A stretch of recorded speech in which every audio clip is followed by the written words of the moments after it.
Já estamos de volta aqui nesta segunda-feira com o nosso cotidiano, claro, na sala, sempre um bate-papo, uma prestação de serviço e falar de saúde, que é muito importante. O nosso programa tem essa incumbência aqui com você de casa, que nos assiste. Essa é a nossa missão, levar sempre a informação e prestar o serviço ao cidadão carioca, paulista, ao brasileiro que nos assiste através da rede NGT Televisão. Acesse aí o nosso site que você vai ter sempre um canal perto aí na sua casa, na região onde você mora. Descubra, porque nós mudamos satélite, então no site tem tudo explicadinho, não perca tempo. Acesse agora redengt.com.br. Para absorver bem essa entrevista que a gente tem aqui hoje, põe a criançada na sala. Você, mamãe e papai, preste atenção. A minha convidada hoje é a fonoaudióloga, é a Laila Weintraub. Tudo bem? Tudo bem. Falei certo? Falou. O sobrenome é complicado, né? Tem que fazer fono para falar teu nome, de doutora. origem polonesa. Ai, que legal. Doutora, muito obrigado por ter vindo essa noite aqui no nosso programa. Eu que agradeço a oportunidade. Doutora Laila, a gente fala de criança e eu nunca parei para pensar na questão da fonoaudiologia para os pequenos, mas ela é importante tanto quanto para os adultos. Como que a mãe percebe o momento de levar o teu filho? Quais são esses sinais que a criança dá de estar precisando, de fato, de um especialista na área da fono? Então, já que você falou do papel dos pais aí nesse processo de identificação, é sempre importante lembrar que qualquer pai e mãe, eles se tornam ansiosos com relação à performance da criança. Todo pai e mãe querem que os filhos sejam os melhores, que falem super bem, que façam esporte como ninguém.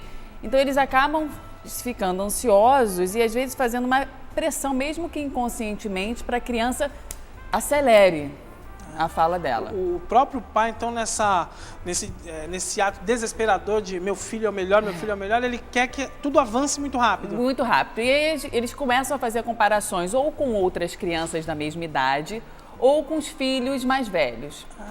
Fulano começou a andar com que idade? Já vi essa comparação. Aí foi no banheiro, não, ele começou a andar com um ano e meio.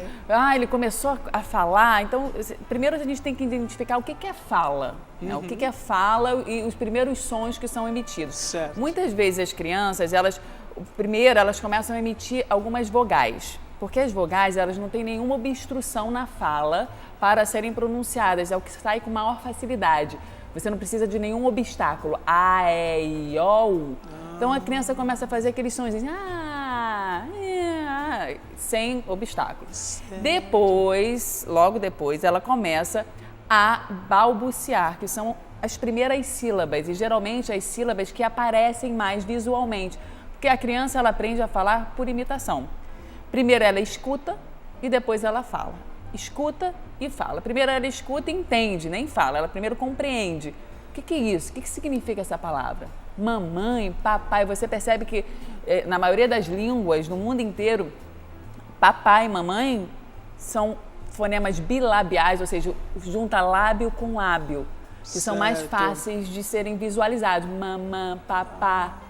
Por isso aí a criança começa... E no que o pai e a mãe começam a conversar com o bebê, com a criança, ela começa a assimilar essas primeiras palavras. Essas primeiras sílabas que são babá, babá, papá, sempre sílabas repetidas. Que é o que todo pai faz, né? Vamos papá, papá, bebê, mamá. Ai, que legal. Tudo é então tem que identificar a partir daí o que é que a criança está assimilando, para depois entender o que é fala, para a gente então ver e entender se a criança precisa ou não de um especialista. E isso, na verdade, ela não tá falando, ela está começando sons, né? a interagir com o ambiente, emitindo sons. Então, há pesquisas que mostram que uma criança com 16 meses, por exemplo, ela já fala 150 palavras. O quê? Já? Já. É porque a gente não calcula, mas isso varia muito de criança para criança, não há regra. Não vai o pai ficar desesperado e começar a contar, meu filho só falou 50, doutora. Não tem nada. É uma pesquisa que existe aí, mas não é que de fato seja isso. Não é válido para todos. Não há regra. Por exemplo, a aquisição da fala na menina é um pouco mais rápida do que no menino. A menina já fala um pouco mais. Mulherada sai na frente em tudo. Você vê que a mulher fala mais já desde cedo, né? Falar, só uma mulher fala mais de 6.000 palavras por dia. Isso. Por isso tem a necessidade de falar, né? Isso, muito então, desde cedo. E a linguagem não necessariamente está ligada à fala. Quando uma criança pega, você tem que observar a primeira forma que ela está brincando. Por exemplo, se ela pega uma bonequinha ou pega um carrinho e faz toda a trajetória, começa a brincar como se estivesse cuidando da boneca, ela já está desenvolvendo uma linguagem, ela já consegue mentalmente fazer esse planejamento. Bom, agora eu vou cuidar da boneca, vou dar banho, porque é o que o pai e a mãe fazem com ela. Então, isso já é linguagem. Ela está pensando, mas não consegue verbalizar ainda. Que às vezes o pai e a mãe passam até despercebido, falando, não, meu filho não fala. Isso já é uma questão de linguagem. Isso já é linguagem, ela já está conseguindo fazer a cognição na cabeça dela, o que vem antes, só ela não consegue verbalizar. Agora, se a criança, ela pega alguma coisa e joga, ela não consegue ter uma continuidade na brincadeira, ela é muito desordeira, ou então ela é desatenta, ou ela não consegue escutar, porque para a gente ter uma fala normal, a primeira coisa é a gente escutar, ter uma audição perfeita. Se a gente não escuta, não conseguimos falar. Entendi. Por isso, tem até um termo que é usado incorretamente, surdo e mudo. Todo surdo, ele tem a capacidade fonoaudiológica, todo o trato vocal dele está funcionando completamente bem. Entendi. Só que ele não consegue falar porque ele não consegue escutar. Como que ele vai identificar os símbolos linguísticos e conseguir falar? Então essa regra não é válida, não, né? Qualquer surdo ele pode verbalizar, só que dá mais trabalho. Você tem que ensinar através da articulação, a leitura labial. Entendi. E aí o pai e a mãe começam a sentir e ver esses sinais na criança. Claro, umas mais cedo, outras mais tarde, vai de acordo com a criança, vai de acordo ali com o dia a dia também, que influencia, né, tudo isso. Pronto, a criança começou a falar. Já está naquela fase em que ela fala papai, mamãe, ela consegue pedir alguma coisa. Completa uma frase. O pai está super feliz, mas às vezes existem aquelas palavras que ele não consegue fazer o som corretamente. Já é um indício de procurar especialista ou é alguma mania que ele está ali que ele pode ir corrigindo e passa esse problema? Então, há fonemas que são mais facilmente pronunciáveis, como eu disse, os bilabiais, e há fonemas mais complexos. O último fonema que a gente aprende é o R vibrante, esse R de cara, arara. Esse é o mais difícil, tanto é que até tem um Cebolinha que troca L por R, e é muito comum a criança com 3 anos ainda não conseguir pronunciar esse fonema. Não se assusta, quer dizer, se quiser procurar um fonoaudiólogo para acelerar esse aprendizado, já pode, é válido. E também os pais têm muita dúvida em relação à gagueira. É verdade. Existe a gagueira infantil, que é de 2 a 6 anos de idade, que é normal, a criança está aprendendo a falar, é muita informação. Então ela começa a gaguejar, a ter repetição de sílaba, então ficar insistindo no fonema. É normal que isso aconteça. O que os pais devem fazer é não pressionar a criança. Porque é muito comum os pais fazendo assim, fala direito, respira. É verdade. Já vi cada caso assim, já vi situações assim, a criança tá, mas tipo o Chaves, né? O Chaves que fica naquela afobação, aí você não pode ficar repreendendo. Não pode, porque toda vez que ele for falar, ele vai lembrar, poxa, eu tô falando errado, minha mãe sempre chama minha atenção e ela acaba desenvolvendo a gagueira mesmo.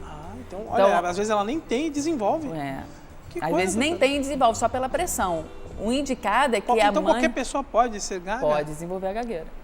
Gente, presta atenção aí, papai e mamãe, com isso, porque é uma dica que eu pensei que era um problema que já vinha com a gente. Não, é uma síndrome, tem várias causas. Desenvolve. Você pode desenvolver a gagueira, tanto é que há casos de crianças que não tem ninguém na família, nem parente nenhum que tem a gagueira e desenvolve a gagueira depois por alguma questão emocional. Agora, isso aí vale, só pra gente fazer também outro parênteses aqui na conversa, quando o gago, ele canta, ele não gagueja.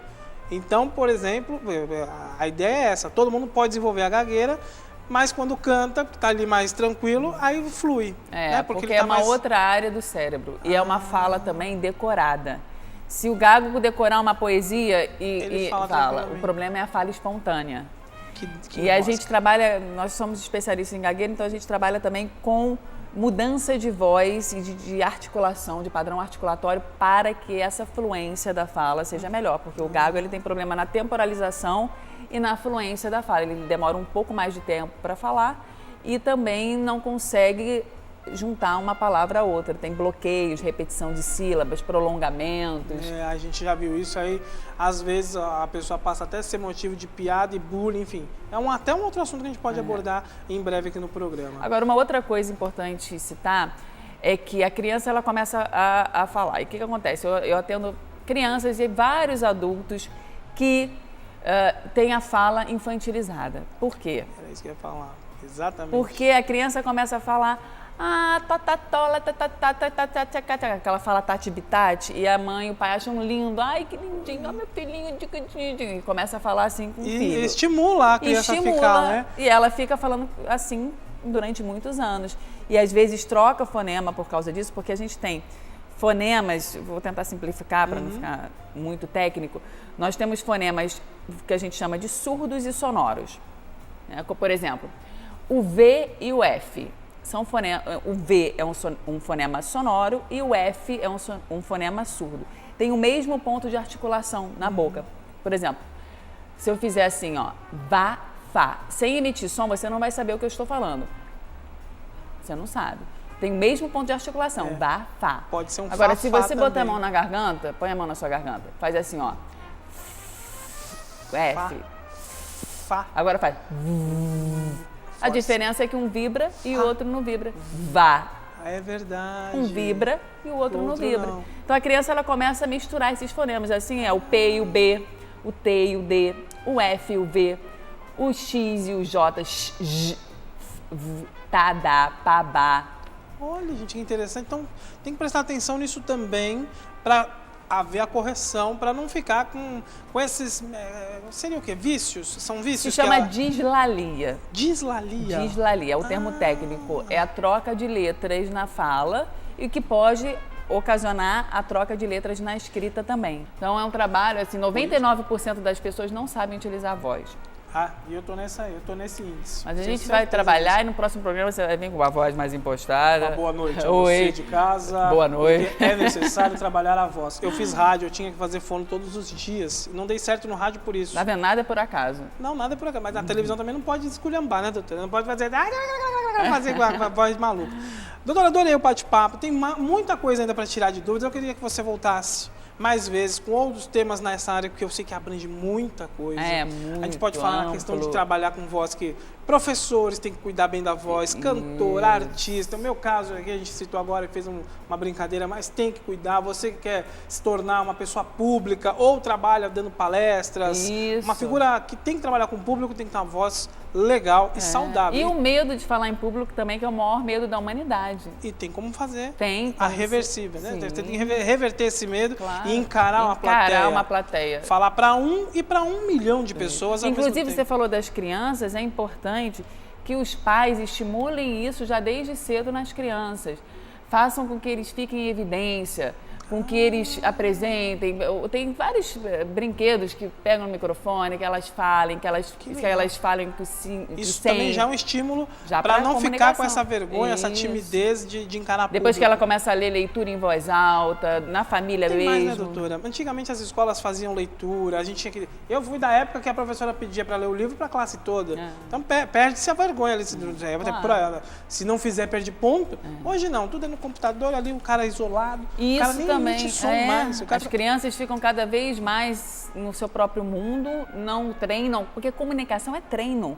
Como que você não vai aprender a falar, a se desinibir, a ter uma vida sociável, se você não consegue, se você não treina, se você fica no computador o dia inteiro, ou então no WhatsApp falando com alguém que está do seu lado, né? Começa a fazer voz, né? Porque pelo menos você treina, porque não dá. Ficar ali, não dá, gente. Doutora, muito obrigado por ter vindo. Obrigada a você. Eu sei que a gente tinha muita coisa ainda para falar. Mães, podem entrar em contato. A doutora Laila Weintraub. Isso. Doutora Laila Weintraub, ela pode te auxiliar. Se você tem aí visto que seu filho está meio recluso, não está se comunicando bem, a especialista vai te ajudar com certeza. Doutora, tem um contato que de repente a mãe possa entrar, falar, tirar dúvidas, um site? Tem, o nosso site é www.clubedafala.com.br. Clubedafala.com.br. E o nosso telefone é 32 32851036. 32851036. Mais uma vez, obrigado. Obrigada, Parabéns eu pelo agradeço. trabalho. Não deve Você ser é muito nada simpático. Obrigado. Agora só falta melhorar a voz, postura. Tá ótimo. Falar uma boa noite a você de casa.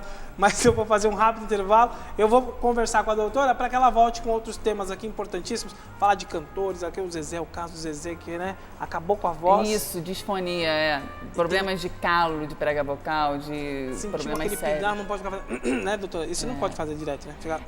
O certo é não, porque isso aí arranha mais ainda o trato vocal. Então é beber água a temperatura ambiente, engolir saliva. Isso é importante. São dicas fundamentais que ela deu agora pra gente aqui e ela volta numa próxima oportunidade para nos falar sobre esse mundo da fonoaudiologia que é tão importante para as nossas vidas. Um rápido intervalo, são 2 minutos. Na volta tem muito mais assunto aqui no Cotidiano. Saia daí, eu te espero. Até já.